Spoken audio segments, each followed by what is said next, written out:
what do you call it when the corporations and the government act in unison in a political way to silence political opponents and to squash political speech and to unperson people? Is there a word for that when the corporations and the government are working together hand in hand and violating human rights? Yeah, I mean, in the classic definition of what makes a system work like this is it. Yeah, no, it's the classic definition of fascism as a system. Is that when government and corporations work together towards the same goal, and there isn't any overt competition. Everything's negotiated. They all have the same goal in sight. They all head in the same direction. And then there's a thing that Germany kind of invented in the early 30s called Gleichschaltung. It's a process of getting everybody in alignment. Every single organization, everybody who's employed at these companies or in the civil service, they all have to be focused on the same goal. And anyone who's outside of that, anyone who is in disagreement has to be disconnected. But that's this kind of networked fascism is different than the previous one, and it's pretty much become the model for the world. I mean, China is a fascist state in that regard, but the state is in charge and they set the direction and they keep all the corporations in line. Like you have Jack Ma, he stepped out, the CEO of Alibaba, and he's still been disappeared. Occasionally he pops up and he looks like he's in some kind of concentration camp somewhere or in isolation, looking haggard and all he did is say that the regulatory environment had to be loosened up a little bit so he could do more business.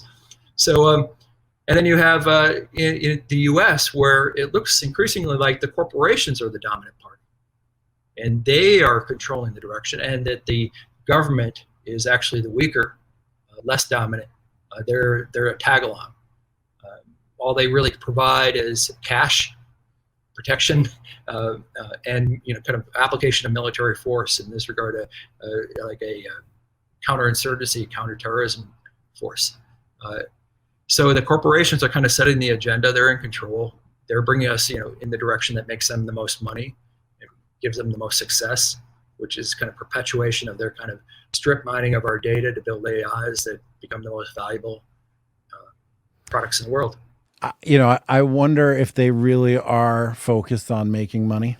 I think that they're focused on power right now. And I think from what I've observed of the Project Veritas videos from Google and some of the things that these leaders have said, I know that their alignment with the race folks and BLM and such, there is a cynical money-making ploy to that for sure. But I do believe that these leaders, the products of our university system and the other institutions that have delivered CRT as gospel, as religion. I do believe that these people have taken that to heart. They believe it sincerely. And I think that they believe that they're on a moral crusade. So from my perspective, I see a moral crusade leading a corporate government fusion where the corporations are in more power. They're the ones leading the government along. And this is the classic definition of fascism, and it is also the 21st century version we're looking at when it comes to the network element and the technology component. And so I just kind of want to let people settle with that for just 1 second. I mean, this is not hyperbole. This is not wild conspiracy. This is something that you can observe on a day-to-day basis. The most powerful corporations, which are now the most powerful entities in the world, acting in unison with the United States government and others to enact a political agenda, curtail human rights, to unperson people, to exile people, and to take control of our entire information space, which is where we are now. We're in the information space. And so I think you use the term network dominance.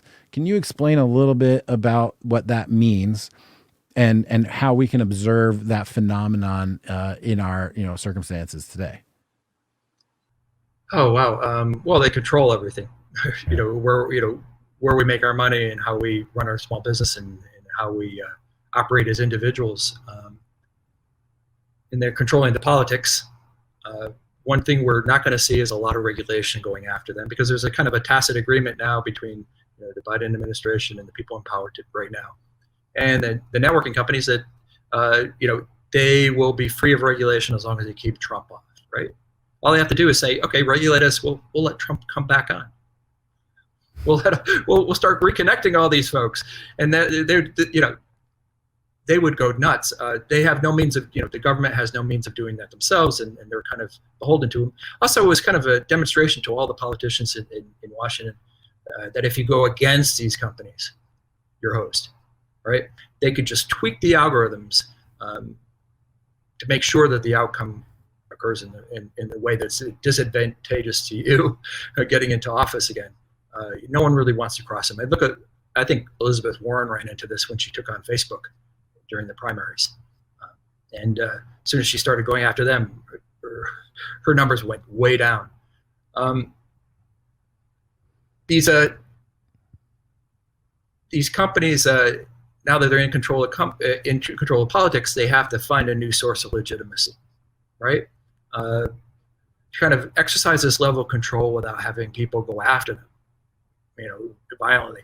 Is that they have to find new sources of ways of kind of giving them the legitimacy to do it, to take these measures, to exercise control over politics, not only here but all over the world. They're already doing it. They're intervening in political systems all over the world right now. Plenty of examples of that. So there's a couple. I identified 3 sources that they're using. One is this, network tribes are latching on to BLM and others, and they're taking that message, and that appeals to their employees who are largely in alignment with the tribal messages, and they are using that as a way to gain legitimacy.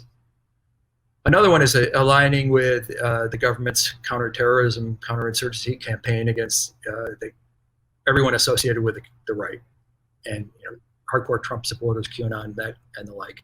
And so as they'll help them find those folks, make the network connections, and then suppress them or target them. That gives them a certain amount of legitimacy as a kind of protective force for the country. And the third one is a little bit more of an outlier, but maybe it's a longer term and something that applies outside of the United States immediately, is this kind of global justice. Kind of the stuff that's coming out of Davos, the Great Reset, where corporations alone are the ones that's going to save us from the environmental catastrophe headed our way. And that if corporations are excused for doing almost anything, manipulating politics, manipulating popular perception, changing social dynamics, limiting discussions on what's to be done about the environmental crisis, because they have to do this. They're the only ones that can pull this off. And that gives them with a huge number of people, a lot of legitimacy. You can see even with this is that just with the disconnections they did in January, they're getting a lot of applause and cover. People are violently in favor of this.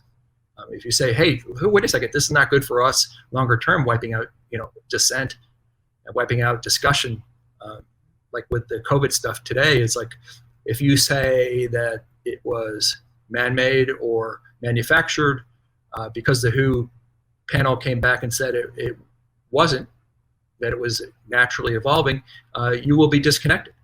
You will be censored by the social networks. Facebook announced that they would do that. So any kind of contrary narrative now is being censored out, down to the conversational level.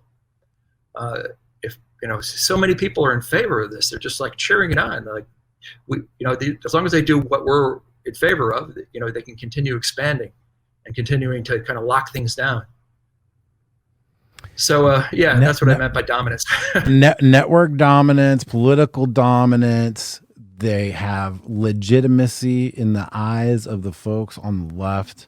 In fact, not only do they have legitimacy, but these folks on the left are suffering from the same post-Westphalian sort of circumstances that we all are. They too have lost a little bit of faith in the government, and now they're looking towards the corporations as their saviors for the environment and for political dissent and for being uncomfortable, for being challenged, for even having anybody ask a single question that challenges your beliefs or your perceptions or facts or asserts a fact that runs contrary to your narrative.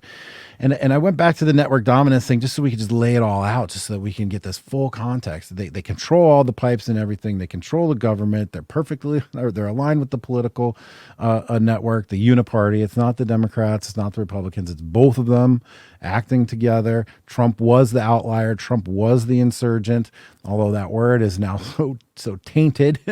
Right. I feel weird using it now, even though we've been using it for years leading up to this. And so now the corporate rule is being welcomed